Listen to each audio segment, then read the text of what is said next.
Hello everyone and welcome back to John Builds. Okay, so after building this now for 4 years, on and off, I thought it was time to show you a little bit of how I do some wood graining effect. So in this video I'm going to show you how I painted this little metal part to make it look very similar to the rest of the wing. Okay, so after spending about a week building this this upper wing, I've kind of got to this position, not quite finished yet, still need a little bit more to do. So I've got the ailerons to add. There's still some more of these tension and supports brackets need adding, and all this lamination that you put on the top wing I still need to add to the bottom wing as well. But get to a stage where we've got this this die cast part, and that fits directly down the center of there. So same again, it's die cast part, so it does need a little bit of work. Like I say, can't get away with like I did with some of the other die cast parts where I actually laminated this with real wood, and same again, you can see me doing that in a previous video. So with this part I've got no option but to paint it and make it with some kind of wood grain effect.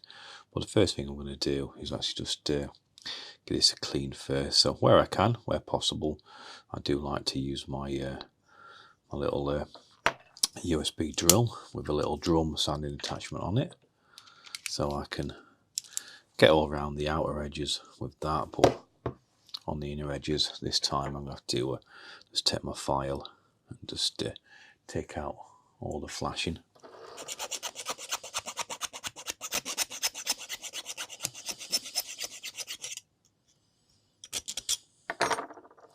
And then say on the outer edges I use a little rotary sander.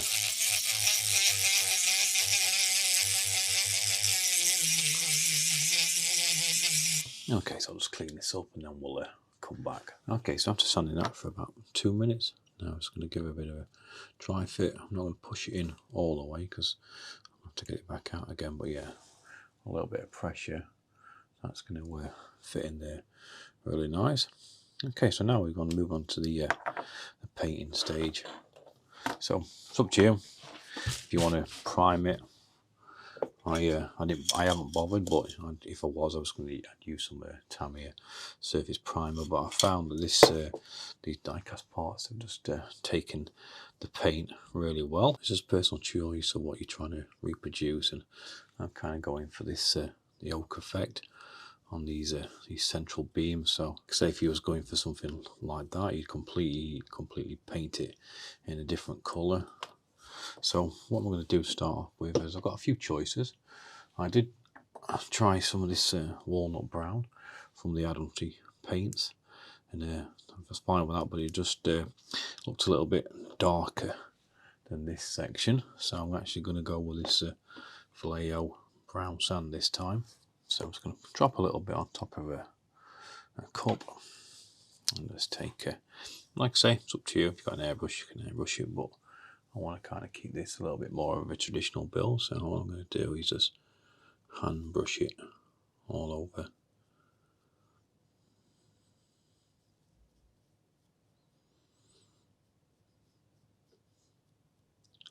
Like I say, you're not going to get it on the first pass. It's probably going to take two or three coats.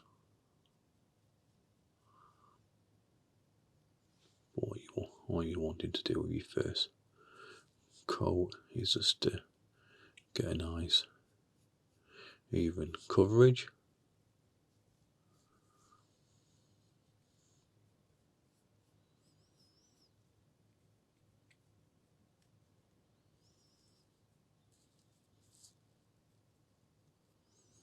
This paint dries really quick, a couple of minutes, and you can recoat it. So it doesn't take long for you to build up some layers. And then all you're going to do is just turn over and hit the bottom.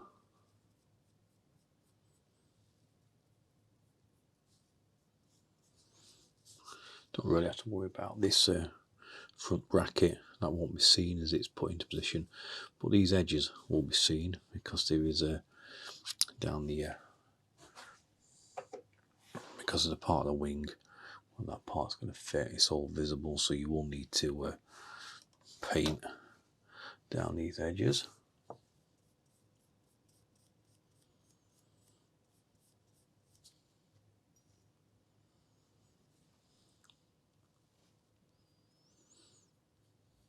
Okay, so what I'm going to do now is just build up a few paint layers on this until it's fully covered. Probably, to be fair, it's probably only going to take another coat after this one, and then we'll come back. Okay, so this section's been drying for about half an hour. So now I'm going to try and put the kind of like grain effect into this metal piece. So what I'm going to do is I'm going to take a little bit of this matte black. This is another Admiralty paints range, all water based. So I just kind of like these, so I'll just use them. Just get a bit of a shake. Now I'm just going to do this is a what's this, a 1/2 inch brush. I'm just going to dip the pretty much just the end in the paint and take a lot of the excess off, and then I'm just going to brush just in the same direction with the part. Like I say, it's probably really difficult for you to see on this camera, but you can actually see like starting to put some of this just like green in. Take it on your side and add a bit more in if you want. It dries very quick. Take the put a bit too much on there. And turn it over this side. And be careful that you don't hit that lip and get a really dark pulse like that. Let's take some more off.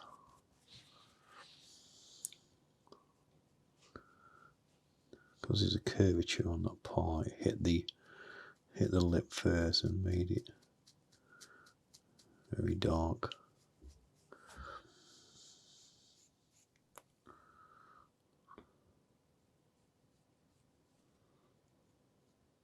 Come down the sides.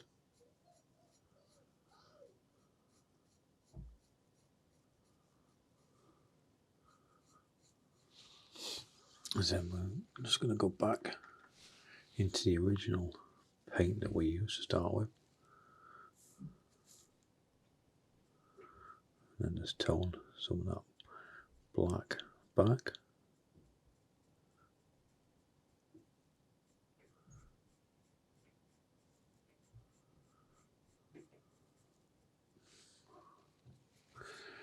So you just keep backwards and forwards, a little bit of black, a little bit of the top colour, until you're happy with the grain effect. So if you want to, you can get a really fine brush and then just put some little streaks in.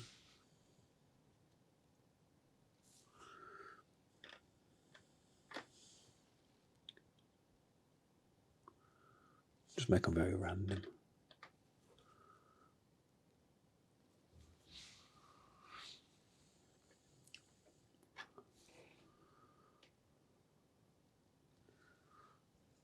Same with the black. It's very random.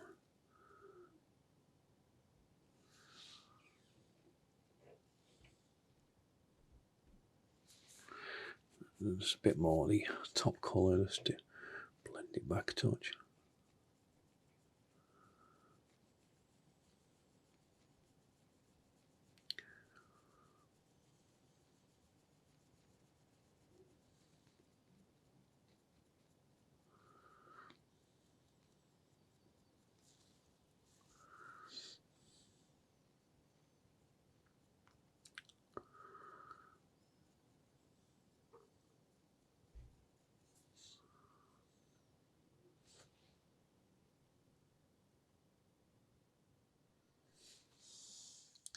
And like I say, just keep going backwards and forwards with it until you're happy with the desired effect. Okay, so side by side, you can clearly see this slight different, but look a lot better than when we first started with the metal piece. So now I'd normally put some like a varnish coat on them, but what I've decided to do, and I do quite regular now, is I use this X26 from Tamiya, which is the clear orange. So it leaves there like a gloss or like a matte varnish. I'm not really sure really. It's probably like a matte varnish, but because of the orange in it, it really makes it kind of pop out a little bit more. So I'm going to seal this with some of this orange clear, or clear orange I should say. Take a smaller brush.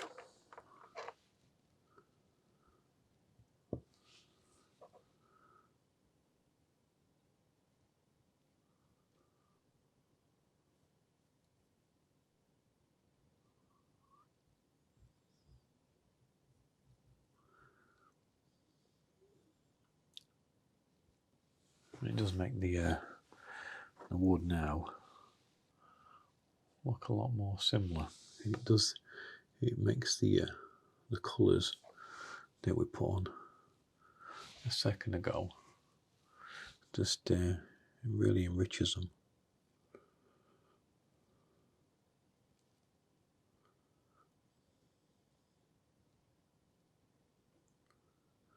Like I say, I'm not the greatest hand painter in the world, so I'm sure a lot of people out there can make an excellent or a lot better job than me, but I would much prefer to use wood. But yeah, when you have to, I don't think it looks too bad at all.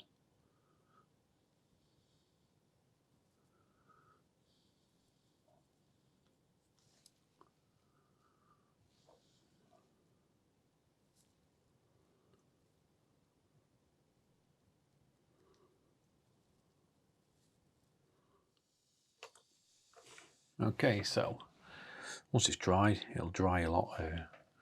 It'll come back a lot. Okay, so all we have to do now is just slide this into that section.